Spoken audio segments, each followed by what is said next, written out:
Vajra Prahar. The 13th edition of India-US Joint Special Forces Exercise Vajra Prahar, recently concluded in Baklo, Himachal Pradesh. Earlier, its 12th edition was held in October 2021 at Joint Base Lewis McChord in Washington, USA. During this 21-day joint training, the special forces of both the countries underwent training in special operations, air operations and counterterrorism operations in a joint environment under the United Nations Charter. The exercise was conducted in 2 phases. The first phase included combat adaptation and tactical level special mission training exercises.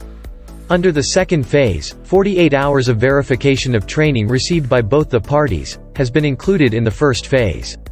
Vajra Prahar. Vajra Prahar is an Indo-US Special Forces joint training exercise that began alternately in 2010 in India and the US. The aim of the exercise is to boost military ties between the 2 countries by enhancing reciprocity and mutual exchange of strategies between the